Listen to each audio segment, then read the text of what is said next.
So to monetize a YouTube channel, you need 1,000 subscribers, which is pretty easy to understand, right? But then it gets a little more complicated because you've got two options. You could try and get 10 million YouTube Shorts views in 90 days, which in my opinion sounds very difficult. That's silly. We won't talk about that today. So we're back to 4,000 public watch hours in 12 months, which is no easy feat in itself. The fact is, YouTube is hard, and 3 or 4 months into a creator's journey, they start to realize this. I saw a post recently from a creator who said, despite going to law school and passing the bar exam, YouTube is the hardest thing they have ever done in their life. That's really quite a sobering thought, isn't it? But having said that, it's not impossible because we're still all here creating videos, right? So if we were to teach you one thing, the most important thing about how to get 4,000 watch time hours, it would probably be this. Niche, niche, niche, target audience. Whatever you want to call it, you probably want to get familiar with this concept. And here's the reason why. Recent estimates suggest that over 500 hours of content is uploaded to YouTube every single minute. That means that not only is there a lot of competition from other creators, but viewers have a hell of a lot of choice. Now just imagine for a second if you were able to grab those 500 hours of watch time every minute. You'd be monetized in 8 minutes, which is pretty cool, right? But to do that, your content would have to appeal to every single human being on YouTube. And to be honest, that ain't happening. Because as the saying goes, if you try to talk to everybody, you end up talking to no one. And that fundamentally is the big secret to more views and ultimately more watch time. Stop worrying and thinking about all of this and get laser focused on just this. So if you are just starting out on your YouTube journey and you're not really sure what you're doing with your channel yet, here's 3 things to consider when thinking about your niche. The main goal of any YouTube channel should be to build a loyal, engaged, and ultimately significant audience that enjoys the content on the channel. The discovery of that content to that viewer can come in many different ways, through search, being shared on the internet, or naturally through browsing suggested on YouTube. Now, if the viewer is satisfied by that content, then typically when they next see some of your thumbnails and titles, they want to see roughly more of the same. Viewers tend to associate viewing habits with certain creators. So when someone discovers Casey Neistat, they expect to see vlogging and storytelling. With Linus Tech Tips, it's technology and building a business around it. If you go into CoffeeZilla, you want to see him uncovering scams and fraudsters. And when it comes to vidIQ, you get the idea, right? In all cases, these creators are giving their audience mostly more of what they like and with a little bit of experimentation on top. That's why it can be useful to have one of these, by the way, a value proposition. Answer this and write it down for future reference. What should every single video on your channel do for your target audience? And that's what you should do every time you start a new video. Look at that value proposition and ask yourself, will this video deliver this message to whoever watches it? Let me paint you an example. You're a super busy person and you came across a fantastic video about quick and healthy recipes, and you really enjoy what that creator did. But then the very next video the viewer sees from that creator is a 25 ingredients recipe extravaganza that takes 3.5 hours to make. Even that shift within the same video topic, cooking, could alienate that viewer because it's no longer strictly for them. Here's something to try next time you're on YouTube. Go to a creator's homepage and look at their channel banner and videos for 3 seconds. Kind of like this. What's the channel about?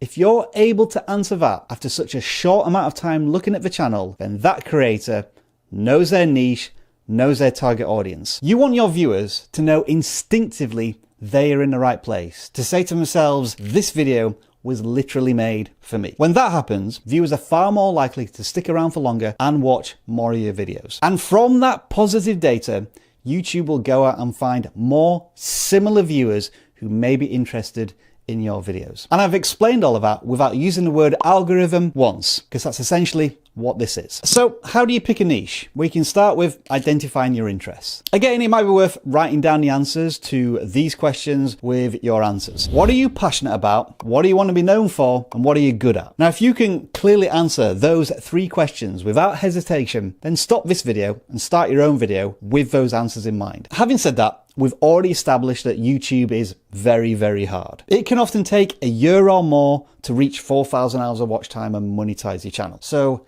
ask yourself this question. Do you still want to be talking about the passion you have right now in 3 years' time? Your niche needs to motivate you enough to wake up in the morning, start filming, and still be excited about the process, video after video after video. If you don't do that, then I'm afraid burnout is inevitable. Now, you don't need to be an expert in your niche, but if you're passionate about your niche, that means you're willing to learn and absorb everything. And as long as you're one step ahead of your viewers, you're the expert. When it comes to YouTube, I will always say I am not an expert. I'm just a passionate educator. And through our target audience, we tend to support creators who are starting out on their journeys, looking for these milestones of 1,000 subscribers and 4,000 hours of watch time to get monetized. And if creators graduate from our content, there are plenty of other YouTube educators out there who do an excellent job serving their new needs. So once you've answered all of these questions and found your niche, your sweet spot, come up with 3 video ideas to kick things off. And at this point, try not to worry about creating yourself into a tiny YouTube corner that you don't want to be in forever. As your channel grows and you become more confident as a creator and your skill set improves, you can start to evolve your niche, evolve your target audience, and evolve the content that you make. Just try not to do hard pivots. Now, we've already alluded to this a little bit, but let's dig into the details. Finding your niche within a niche. This might be a vlogger who focuses on camera equipment, Peter McKinnon, or a tech channel that focuses on, let me get this right, true wireless earbuds. That's Jeff. He works here at vidIQ. Or how about, theoretically, a fitness instructor that focuses on females over the age of 60 who have 50 minutes to do a workout. You can get as niche as that and it'll still be a successful channel. As you consistently post more and more videos for that niche, you will gain relatability and credibility. And when that happens, your audience becomes more engaged, more loyal, comes back. And it doesn't matter if they subscribe to your channel or not. Once you've got 1,000 of them, all you want viewers to do is to return to your content time and time again. That's where the watch time comes from. Of course, out of the YouTube gate, there's likely to be a lot of trial and error, which means that you need to be agile. So yes, here we are talking about pivots.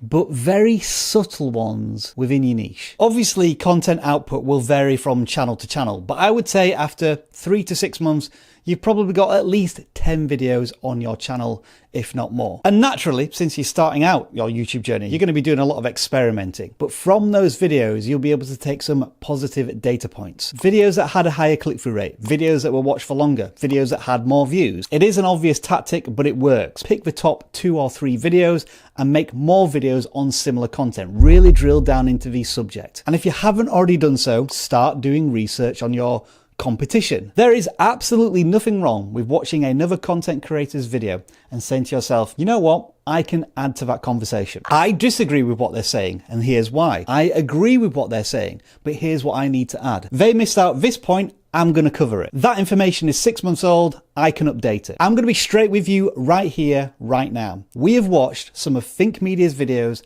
and thought to ourselves, you know what? We can make our own version of that. And they've probably done exactly the same thing to us. And that's fine. It's good to experiment with many different types of videos because in the long run, you need to get good at coming up with ideas. There's nothing worse than publishing a video that's received really well by your audience and then not knowing what to do next. That's a missed opportunity to build on momentum. Oh, and on that note, if you do need help with ideas, the vidIQ app does have an AI idea generator that's based off of your own channel content. So check it out if you need some inspiration, if you're feeling a little stuck. Now then, I need to add a caveat. Passion doesn't equal profit. And that sounds like a Ferengi rule of acquisition from Deep Space Nine. The 9th rule of acquisition clearly states that opportunity plus instinct equals profit. You clicked on this video to get 4,000 hours of watch time to monetize your channel, but your niche may not necessarily pay out a lot in CPMs. You can see on screen now some of the most profitable niches with CPMs between $14 and $21. But remember what we said earlier, if you're creating content that you're not passionate about, you're likely to burn out pretty quickly. Unless you're looking to simply create a business out of this and outsource all of the stuff you hate doing, go right ahead. 4,000 hours of watch time is an admirable goal to aim towards, given the rewards at the end of it. In the short term, ad revenue can be the motivation that pushes you onto the next phase of your YouTube journey. But in the long term, ad revenue will probably contribute about this much to your YouTube channel's business, especially when you consider brand deals, sponsorships, affiliate links, selling your own products and services, and so on. But that's a video for another time, unless you've got time right now, because you can watch it right here.